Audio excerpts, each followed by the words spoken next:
Hello, English learners. Today's topic is truly relatable.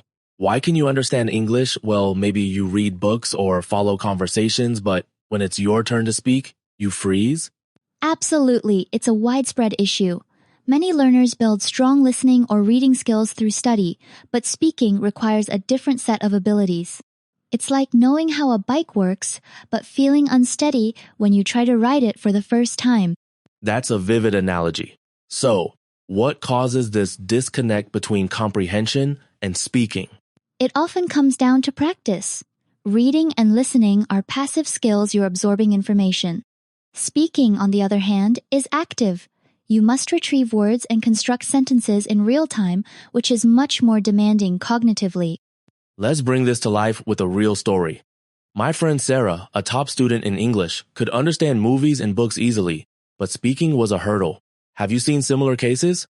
Definitely. Sarah's experience is so common learners can internalize grammar and vocabulary, yet freeze up when needing to speak.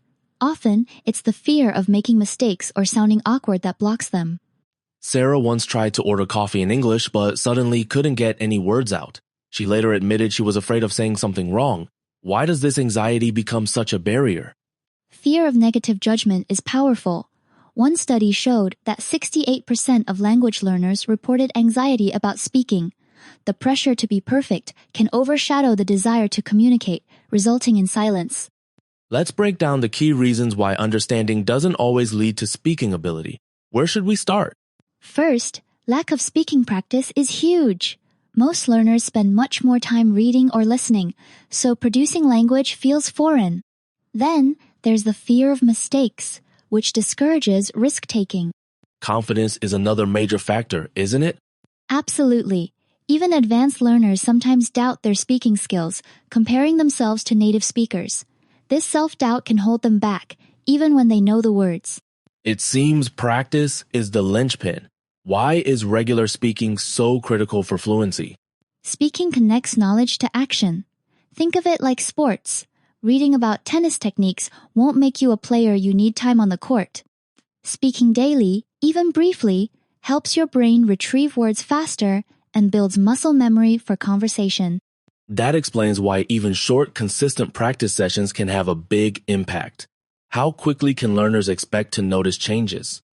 With daily practice, most learners report increased comfort and fluency within a few weeks. The key is consistency, not perfection.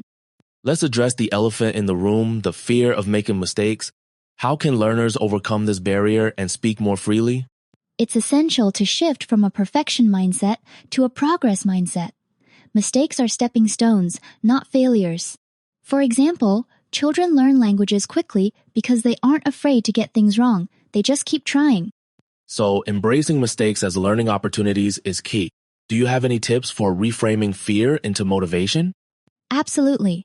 Try positive affirmations, like telling yourself, every mistake is a lesson. Celebrate small wins. Every conversation is progress. Confidence doesn't grow overnight. What practical steps can learners take to build it gradually? Start small. Talk to yourself about your day in English or practice with a trusted friend. Recording yourself can also help you'll hear your progress and notice improvements over time. Joining safe, supportive environments like conversation clubs also makes a difference, right? Absolutely.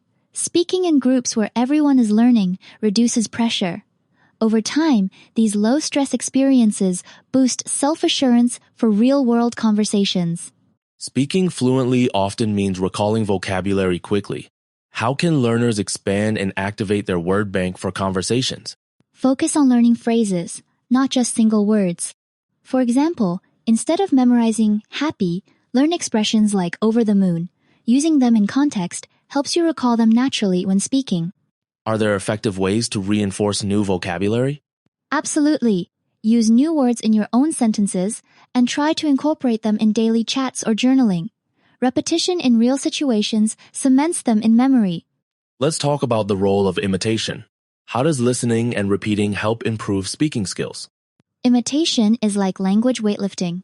When you mimic native speakers' intonation, rhythm, and pronunciation, you train your mouth and ear.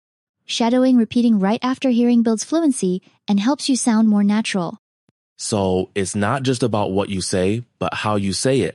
Any recommended resources? Movies, podcasts, and YouTube channels are great. Even pausing and repeating sentences from a TV show can be transformative for your accent and confidence. Listening and speaking are so interconnected. Can you explain how improving listening skills helps speaking ability? Sure. When you listen, especially to real conversations, you absorb sentence structure, slang, and pronunciation. This real-world input shapes your output, making your speech more authentic and easier for others to understand. So, active listening isn't passive at all. It's preparation for speaking. How can learners maximize this feedback loop? Listen to varied content, different accents, topics, and formats. After listening, try summarizing out loud or repeating key phrases. You'll bridge the gap between what you hear and what you say. Let's get actionable. What daily habits can learners adopt to steadily improve their speaking? Speak a little every day, even to yourself. Describe your plans, narrate activities, or reflect on your feelings aloud. Use language learning apps with speaking features and set reminders for short, regular practice. Consistency over intensity then. What about joining speaking groups or online communities? Highly recommended. Online platforms like language exchanges or local English clubs provide real interaction and accountability. Sharing the journey with others keeps motivation high. Finally, let's talk about mindset. Why is patience so essential for speaking improvement? Language learning is a marathon, not a sprint. Progress can feel slow, but small, steady steps add up. Celebrate tiny victories like ordering food confidently or finishing a conversation. Enjoy the process and stay curious. That's great advice. Any last words for learners who feel stuck or discouraged? Remember, every speaker once struggled to find their words. Keep practicing, trust the process, and soon speaking English will feel as natural as listening. You've got this!